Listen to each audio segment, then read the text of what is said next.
Hey everybody, welcome back. How is everyone today?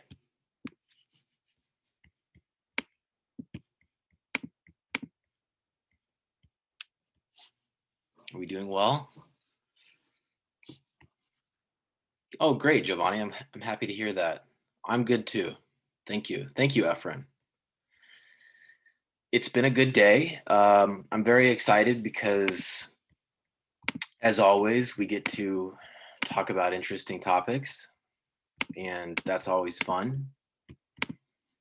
Don't ever let someone tell you not to try to do what you love because work is much more satisfying if you're able to do what you enjoy. And so I trust that you all are in school and pursuing a career or a love or something that you're interested in doing. And, when I come and discuss this stuff with you, that's what I'm doing. And so it's very good to see you.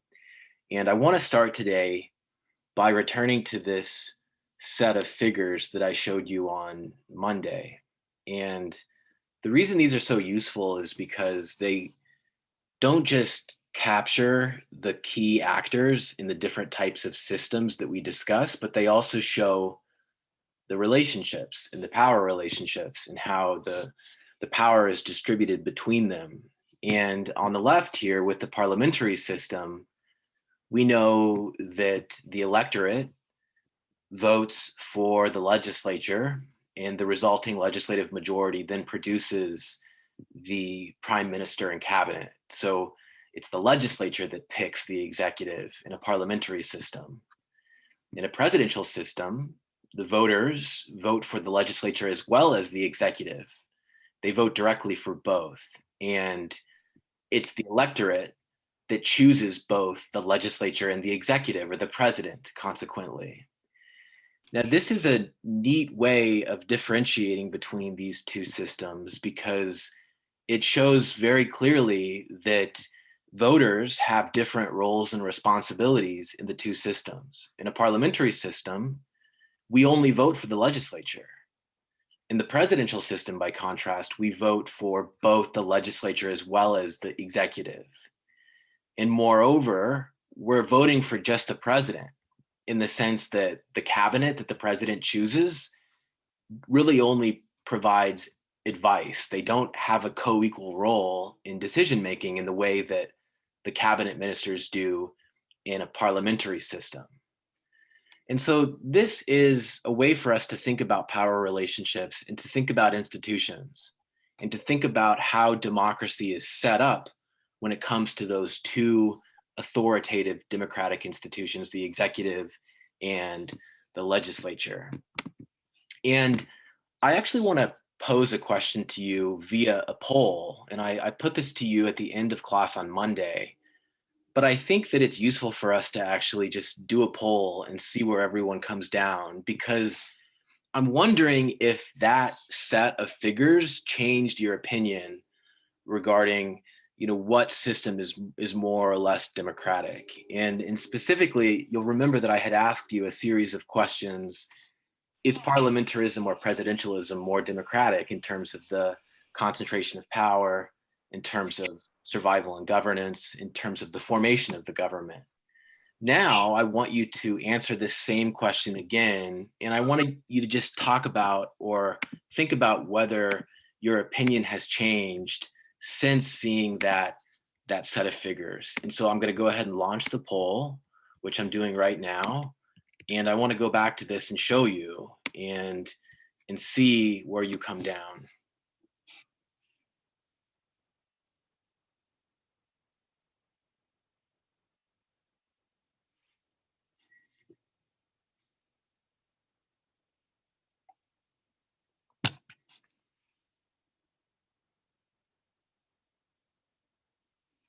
Wow, this is so interesting. I'm really kind of surprised at the results so far.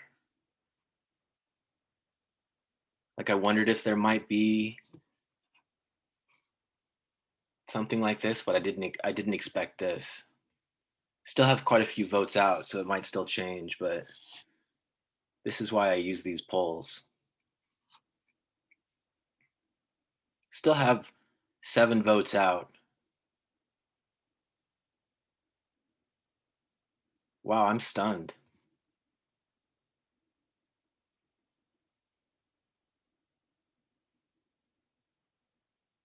Still have 4 votes out. Can't call it yet. The AP is still holding off on this one.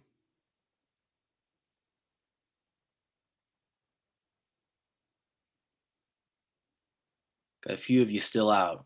Okay, it's getting closer. This is like that runoff in Georgia.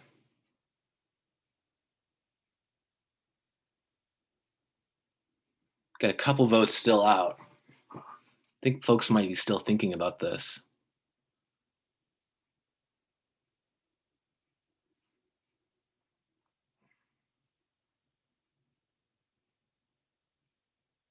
That's it, everyone. I have to call it. This race is over. And I'm sharing the poll results. As you can see, a majority of you, 21 of you, 54% said that yes, your answer did change. And I have to tell you, I'm actually stunned by that. Not because I didn't think it was possible, but I just, well, I think that so often in general, we're kind of stuck in our point of view, and myself included, that it can be very difficult to acknowledge that maybe we're thinking differently or maybe view something differently, but you clearly are able to think about these things differently. And so let's discuss this for a moment. You know, more than half of you said that your answer did change. Can you talk a little bit about why your answer changed? Yeah, so big thing for me is something that we had mentioned last class, and it's something that I hadn't taken into consideration. I think I was thinking it more of it so of like the actual like branch, like when we talk about the executive, when we were talking about the concentration of power, I was thinking of it as the executive, right? In a presidential system, I was thinking of more of like, oh, it concentrates the power under one person. But we kind of took a different kind of talking point, especially when we talked about that in a presidential system, like voters vote directly for the president. So it Mhm. kind of changed my perspective a lot more because I had previously thought parliamentary was more democratic, but now that we're talking about who votes for who and like how direct it is, that definitely changed my view on things. Yeah, that's an excellent uh, explanation. Thank you so much for sharing that. And I'm really interested to hear more about how thinking about the different actors, right? And I think that the inclusion of the electorate is really important because we think about the executive and the legislature, but where do they actually come from? Well, they come from us because we vote for them, right? Even if it's a parliamentary system, we're still the ones electing the majority that assembles itself after the election and that then produces the executive. And so when you begin to think about the role of the electorate and you consider that, oh, well, voters have a direct role in a presidential system selecting the executive, that's pretty appealing, right?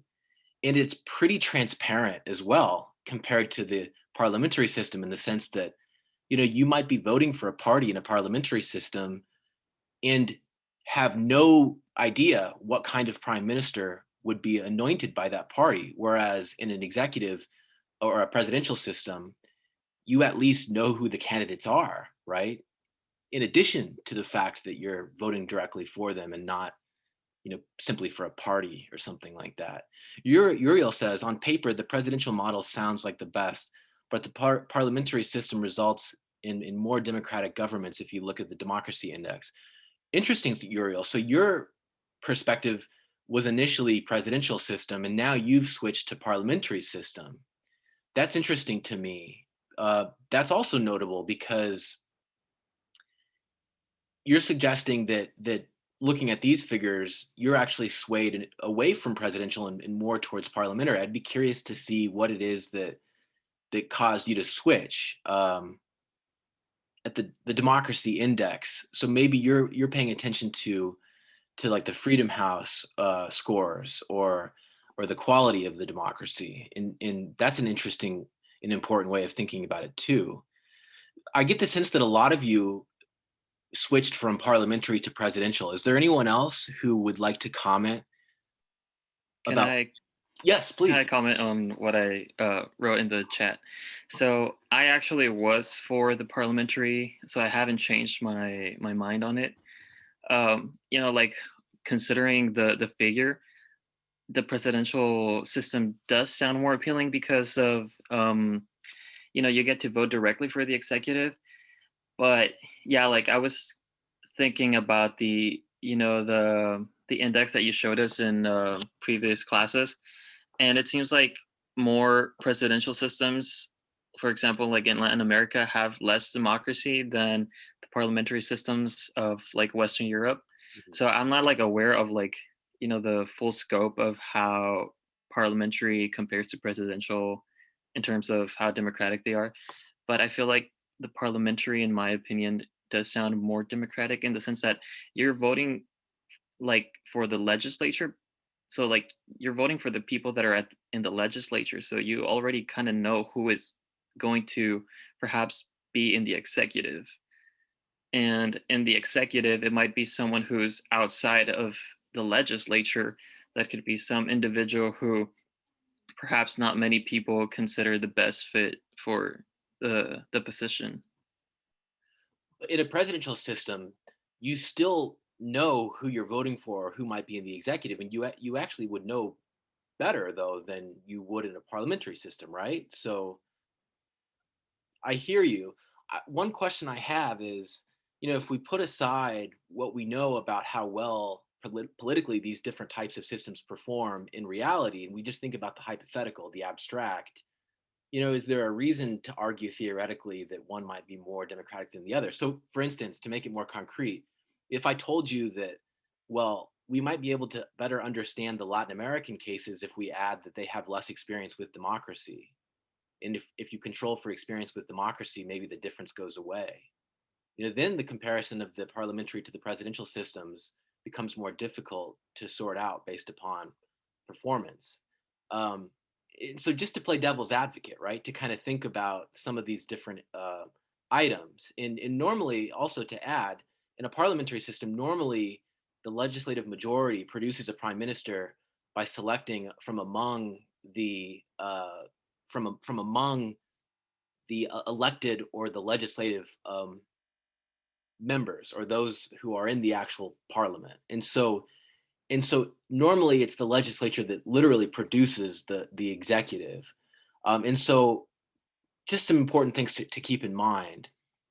Justin says, I think for me previously, I thought parliamentarism was more democratic because of the way they ran the system. But after seeing the graphics, it made more sense why the presidentialism might be more democratic, because now I think of democracy as the freedom of the people voting, not just for its legislators, but the executive as well. Touche, touche, Justin. I'm here for it. Oscar says, at first I thought parliamentary was more democratic, but after discussing the role of electorate in the presidential system seems more democratic. Because in the US, there are some people who think the electorate college is not democratic because we don't get to directly choose the president. But that seems like the legislature choosing the prime minister. Good point, Oscar. Good point. Who's to say that the electoral college in the US isn't similar to the parliament simply choosing the prime minister in a parliamentary system? That's a very good point. And I think that you might even be able to argue, frankly, that the electors in the electoral college are more bound by the results of the election than are the legislators or the legislature, the majority in a parliamentary system, which informally normally does choose someone that's very close or part of that majority, but technically can choose anyone, right? Because they've been chosen to choose, not to elevate a particular candidate chosen directly by the voters. And so I think that that's an important point. Giovanni says, I think the figure may bring compelling arguments in and of itself, but when looking at actual presidential and parliamentary systems, I continue to side with parliamentary. Maybe it's biased from the current presidential system and the last presidency, but who knows? I hear you, Giovanni. I'm wondering if we can just enter a hypothetical world where we forget about our experiences with these different systems and where we just kind of, focus on like the abstract models. I know it's difficult. I know it's virtually impossible, but I think if we can enter into that world, we can reach a more platonic result or conclusion. But I understand and I agree with you that it's difficult to separate theory from reality. And obviously, our understanding is informed by the ways that presidents can sometimes abuse power. But those who would argue for presidentialism might say that a prime minister with a majority coalition in the legislature is more capable of behaving as an authoritarian than a president is, who might be free from a vote of no confidence, um, but is still ultimately uh, going to need legislative support and might be impeached if they don't retain support. For instance, just playing both sides, right? I want you to think in a sophisticated way about the strengths and the weaknesses of these two models, right? They don't necessarily resolve the disagreement by themselves.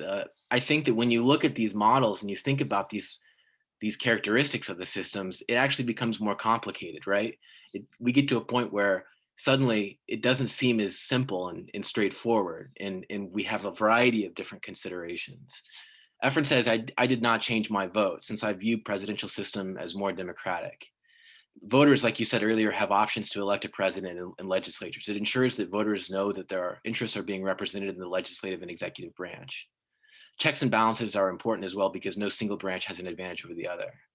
Good, Efren. And that's an important point too. Checks and balances don't necessarily exist in a parliamentary system because there's much more of a unity of political power and interests between the legislature and the executive. In a presidential system, the check and balance institutions prevent the concentration of power and maybe the abuses that we would be wary of if we're concerned about powerful political institutions.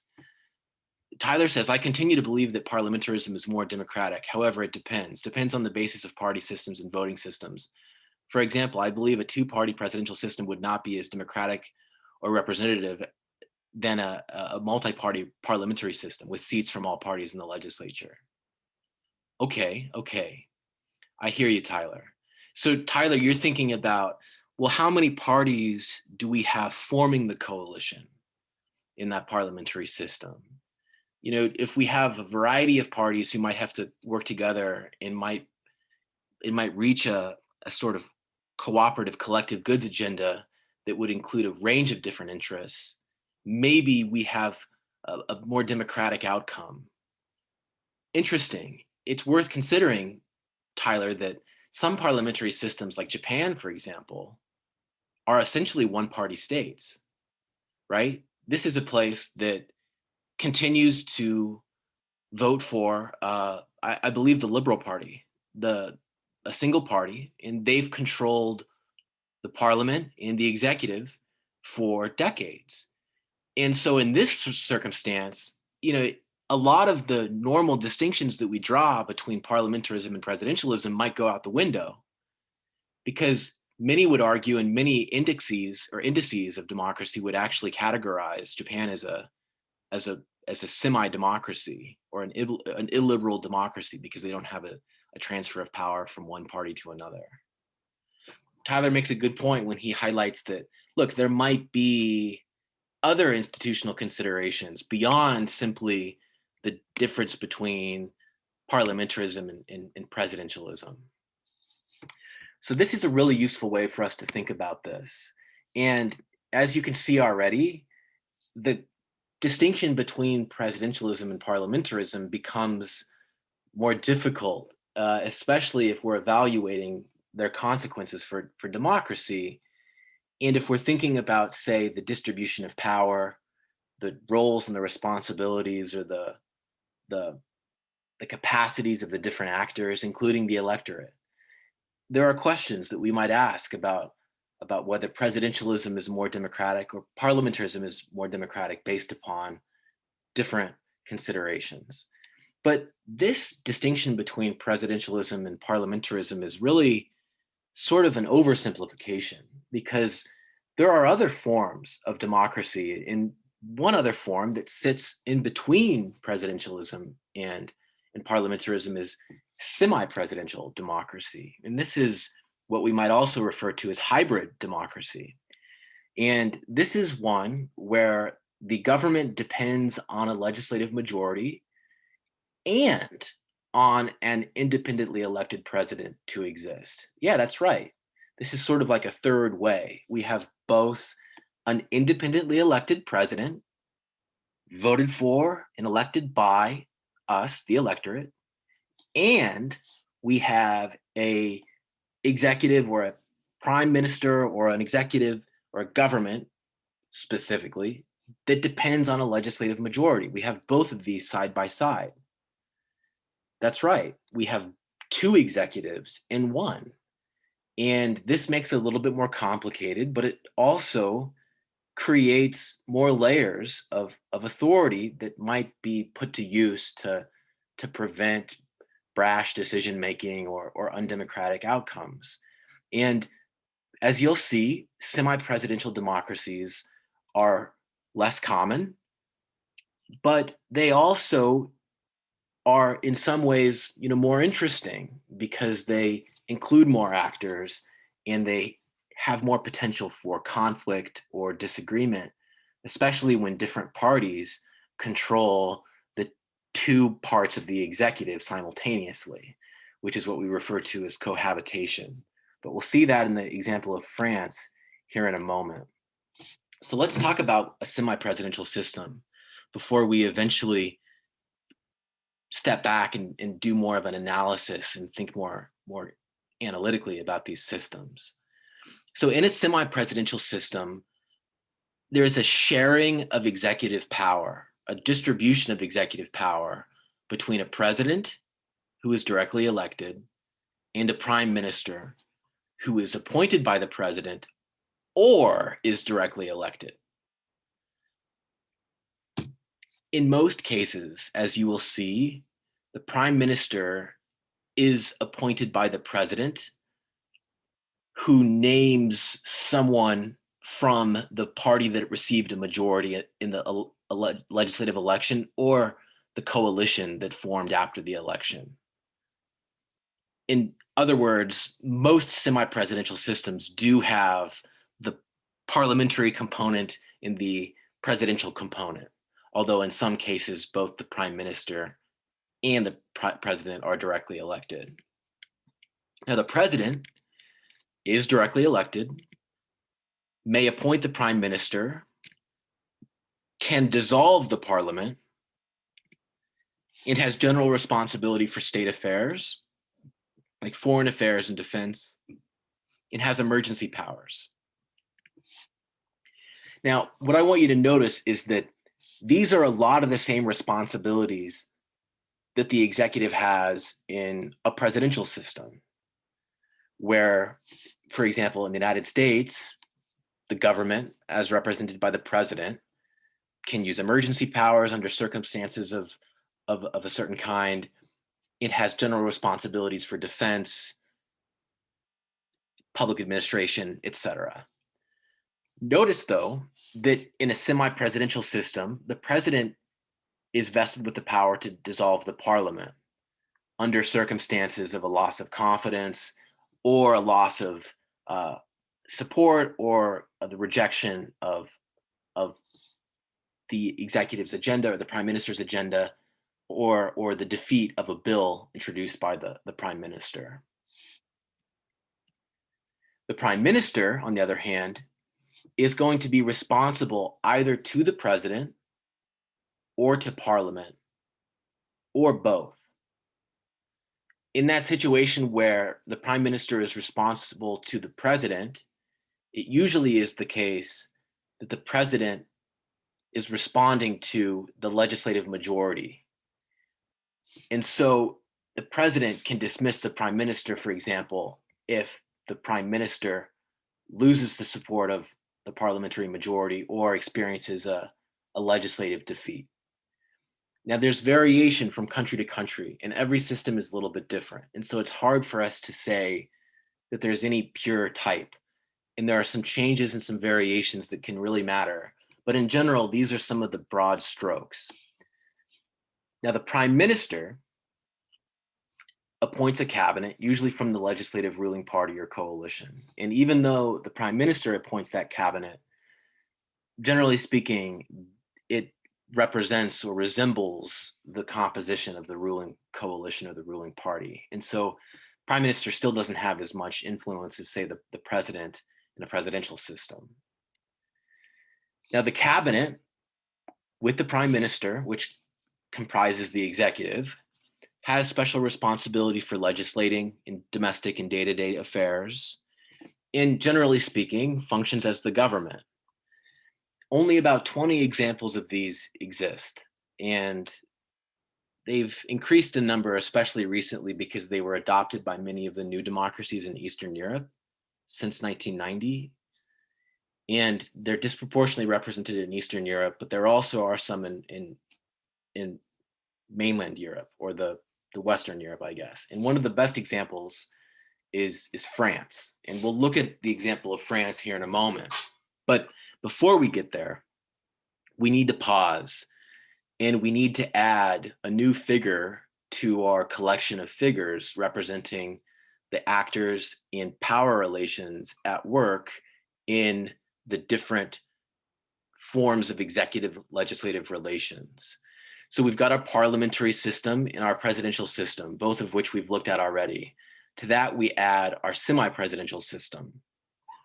As before, we have our electorate, we have our legislature, and we have our executive. But notice that we've got another executive. And notice that what we have is basically a combination of figures 1 and figure 2. And so the electorate elects the legislature, and it also elects the president. But there's another stage where the legislature either selects a prime minister in cabinet, or the executive appoints a prime minister, or there's a shared role for both, which is less common.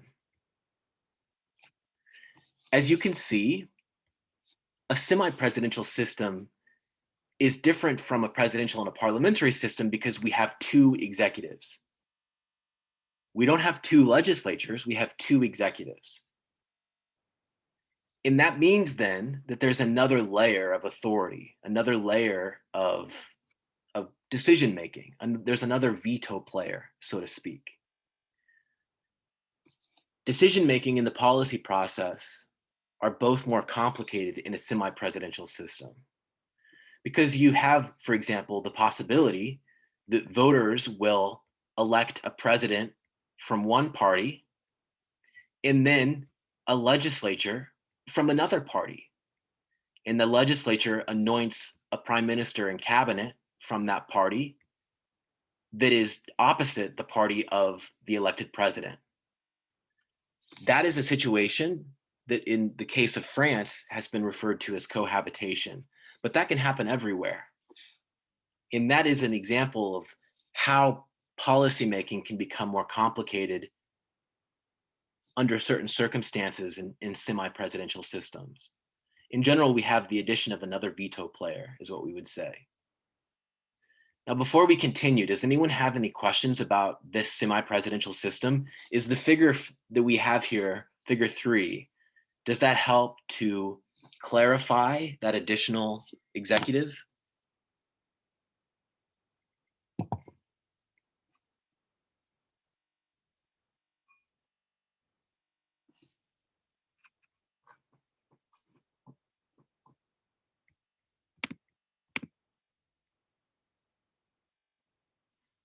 Euro says, I think it's good that it allows for more checks and balances. Yeah, and you know, there's a division of labor, right? The president handles different issues than the prime minister and the cabinet. The executive, the president handles defense and state issues. Prime minister and cabinet handle domestic and day-to-day issues. And so that division of labor is something that doesn't exist in, say, the United States, where the president handles everything and rules or governs through its relations with the legislature. And so there's there's obviously some important differences. We'll take a look at those in a moment. First, let's take a look at the case of France. In France, the president appoints the prime minister. The president is directly elected by the voters. The prime minister is typically a representative of the party that won a majority in the legislative election, or it's a representative of the coalition that came together after the legislative election. And so even though the president appoints the prime minister, customarily that prime minister is going to represent the most powerful party in the legislature. Now, when opposing parties control the parliament, and thus the cabinet and the presidency, it's a situation we call cohabitation. And I always thought that was sort of a funny word because, we usually refer to cohabitation as referring to like people living together before they get married. But in this case, it clearly refers to people from different parties occupying the executive simultaneously. And the way that's possible is because in France, the executive consists of two different offices. There's the cabinet and the prime minister, and then there's the president. And so when different parties occupy those different offices simultaneously, it's cohabitation. And so that's a useful way of thinking about it, right? Because it captures the idea of those multiple parties simultaneously occupying the same domain of democratic institutions. Now, it used to be the case that cohabitation happened very frequently because the term of the president was 7 years and the term of the National Assembly was 5 years. And so what would happen was it was very commonly the case that the political cycle would sort of start over or reset. And as a result, a different party would win the assembly after that 5 years, and 2 years later, a different party would win the presidency. And so there was often an overlap of opposing parties because of the winds of political change in France. Cohabitation, therefore, used to be quite common. Not so much anymore because the terms of the president and the assembly have now been aligned. And as a result, it's less frequently the case that there's that overlap of opposing parties. But France is a good example of a semi-presidential system because it's a very consolidated system that involves this interplay of multiple executive institutions. Uriel says, is the role of the PM sort of like a mediator when the executive and legislative are of opposing parties? My understanding is that not really.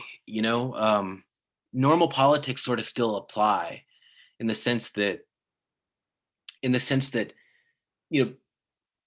they have policy goals as well as political goals, right? So if the prime minister is anointed by the party in the parliament, remember that prime minister serves that parliament, right? And although they can be dismissed by the president, that president will probably only dismiss them if they lose legislative confidence or if they suffer a legislative defeat. But in order to maintain the support of the legislative party that produced you or the coalition that produced you, you're probably going to be doing less mediating and more maybe towing the line of or serving the interests of that coalition or that party. And so politics does apply. And I think that more often it's probably more of a tender and a careful balance, so to speak. I don't know if there's much mediation, so to speak. I think that it ultimately comes down to, pursuing those policy and political interests as best as can be done. The president doesn't have as much control or influence over the prime minister as the parliamentary majority has over the prime minister. In other words, I think that's the point that I want to make. But that's a good question, Uriel, because obviously there's sort of this interesting dynamic that emerges when you have multiple executives, right? Multiple executives at the same time. Jeffrey says, I think it's a less democratic system since now one weakens the power of the legislatures and leaves more power in the executives. Oh, I see, Jeffrey. So you're sort of creating additional offices in the executive, and in that regard, sort of diluting the power of the legislature, or at least empowering the executive. That's no longer checks and balances, but now an imbalance in the federal government. But keep in mind though that I see your point, Jeffrey, but I think that the only change that it makes is that it now becomes more difficult to govern, because as I'll show you in a moment, in France, the president's signature is required to pass law that is introduced by the prime minister and passed by the parliament. And in that regard, it is sort of a dilution of the power of the parliament and the prime minister.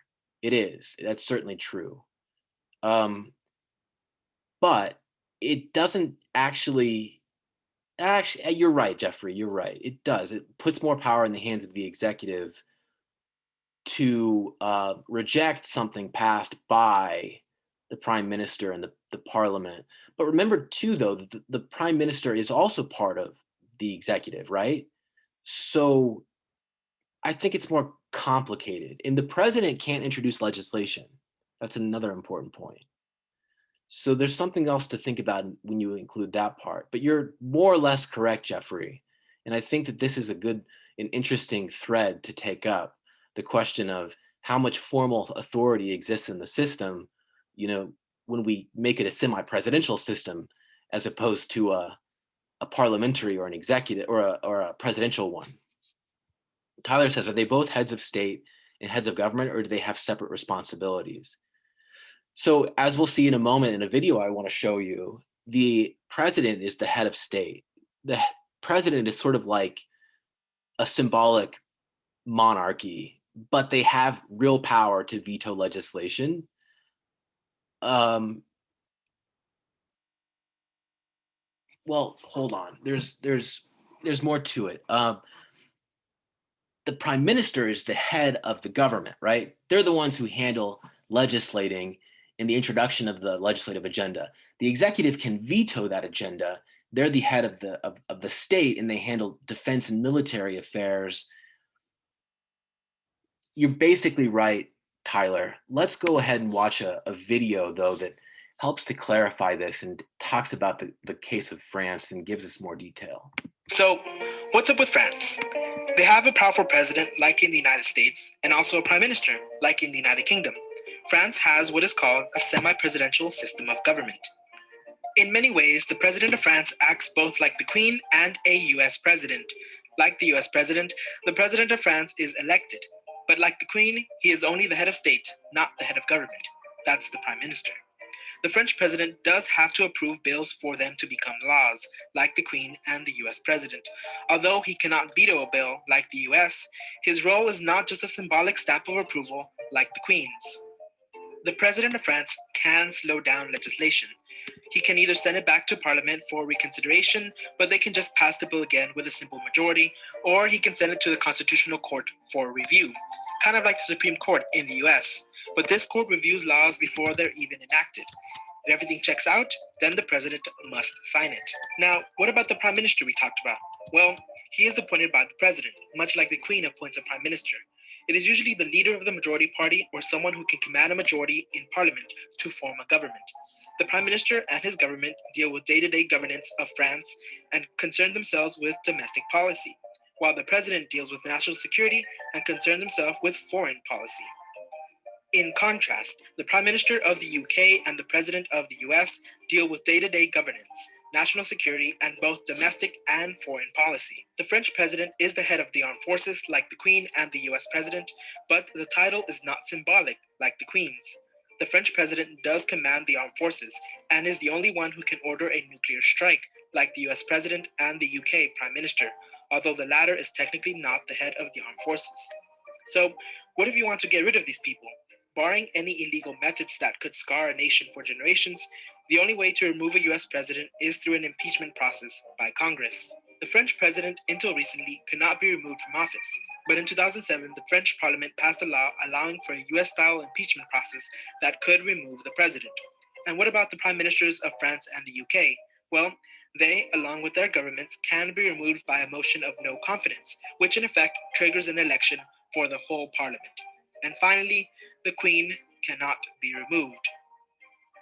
Unless, well, but what happens if the French president quits or dies?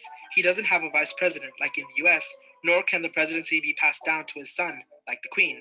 If the French president quits or dies, the president of the Senate acts as interim president until an election can be held 20 to 35 days after the vacancy.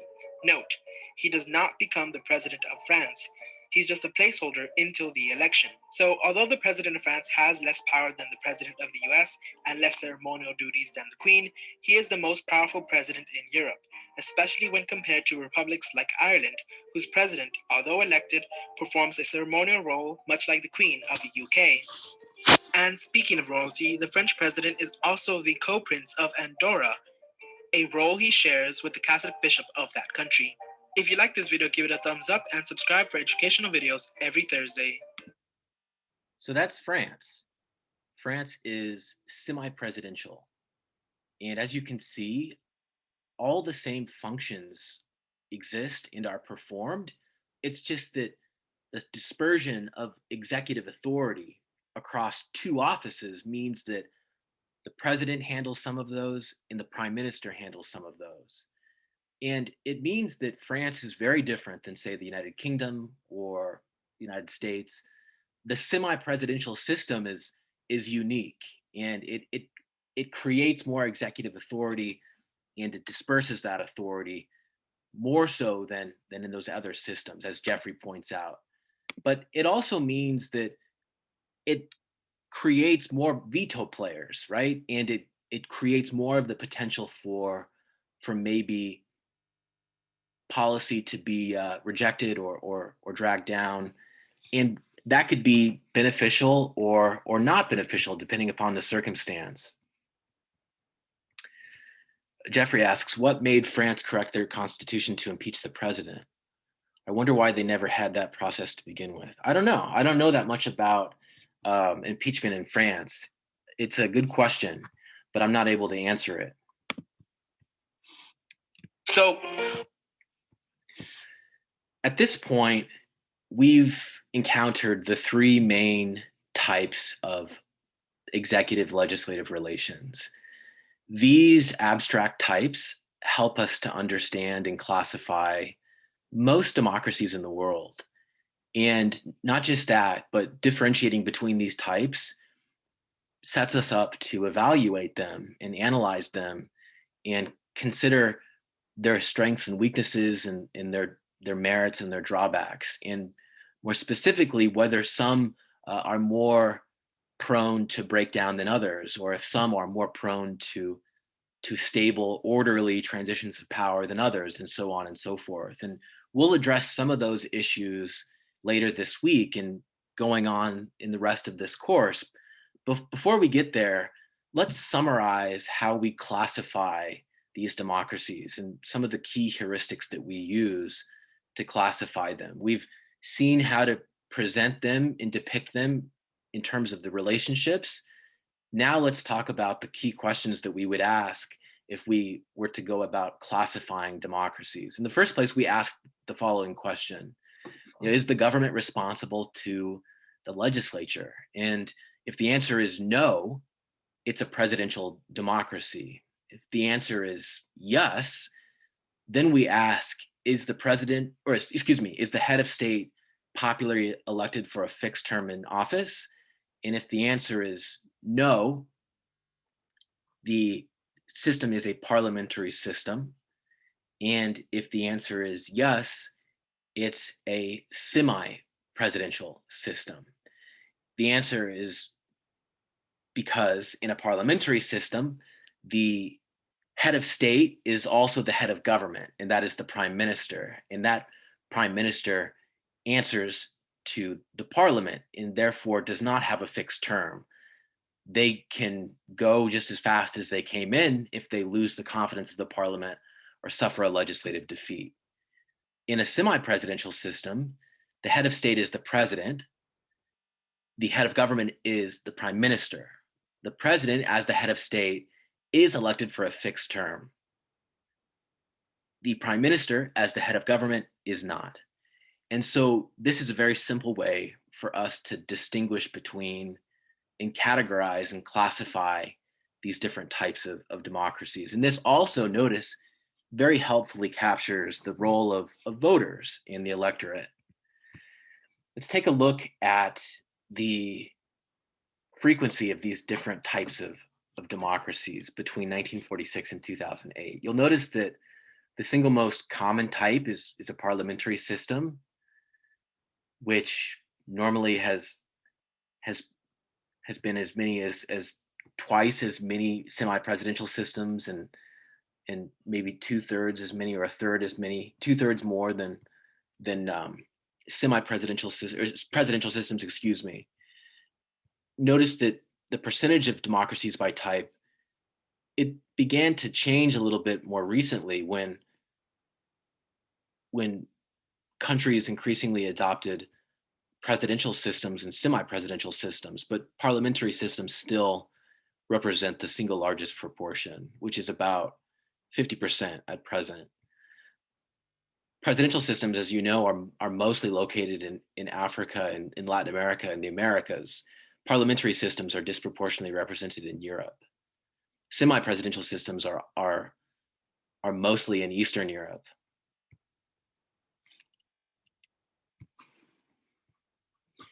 I've also got some data that highlight the different examples and identify and list the different examples of parliamentary, presidential, and semi-presidential types. And as you can see, most democracies fall into these three types. There are some other hybrids like Switzerland that don't fall neatly into our three types, but we can, for the most part, categorize the democracies in this way. And that includes democracies from Eastern Europe, Western Europe, Central Europe, East Asia, Latin America, and in North America. As you can see, parliamentary systems do outnumber presidential systems.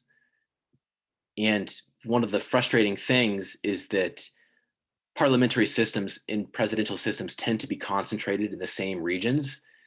So it's often hard to compare presidential systems to parliamentary ones because it's difficult to rule out regional and historical and cultural factors that might explain or account for some of the variation in the outcomes that we might be interested in.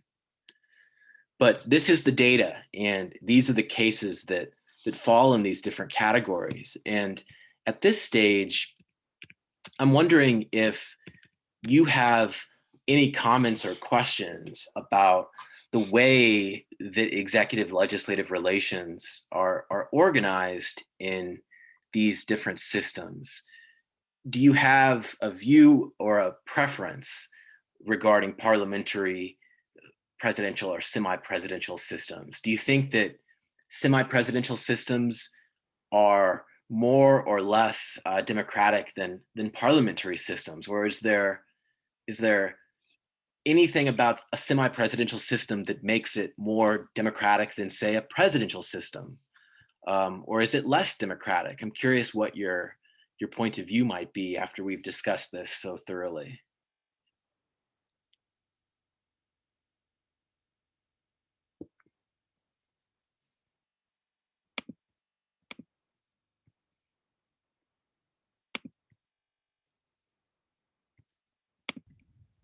I think I agree with the point that you were making earlier, that it kind of there's all these other types of factors that play into whether something is democratic or not. So I think they all, like, they each have the capacity to be democratic or authoritarian. It just depends on their other, I guess, institutions, like how they choose to vote, or like who they even grant like voting rights to, like that type of thing. Yeah, so maybe there are like other factors that might really explain the performance of these different types of institutions, or these different types of systems, right? So far, it's been hard to really draw hard and fast distinctions. And for instance, one of the big debates has been, is parliamentary democracy more stable than presidential democracy?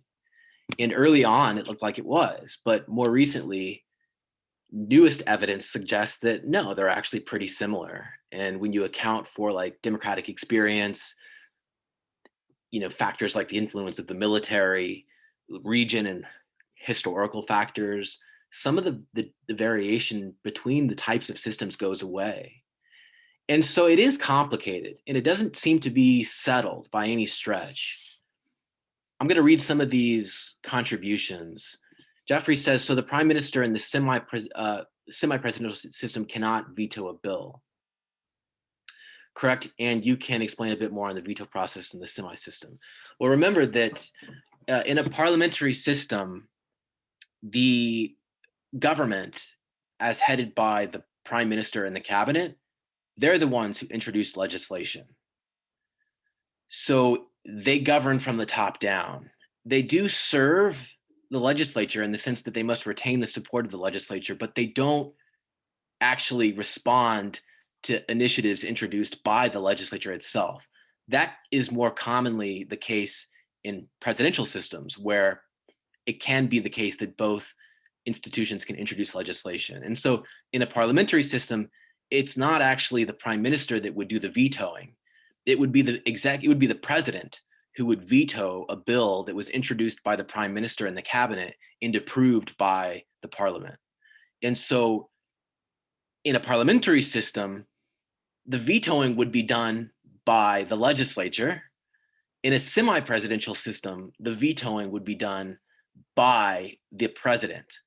And so in that sense, but hold on, you should also know that in a semi-presidential system, the legislature can veto as well. But they would be vetoing a bill or an initiative introduced by the prime minister and the cabinet. And so we just have another veto player in the semi-presidential system beyond the legislature. Uriel says they're all complicated. They all have their goods and bads. It's true. Institutions are complicated. And this goes to show you that while they seem simple, they're relatively complex and sophisticated in terms of their relationships and the way they distribute power. Listen, everybody, this has been very robust and vigorous as always. Thank you for being here. We'll finish this up on Friday. I hope you have a lovely day. I'll see you.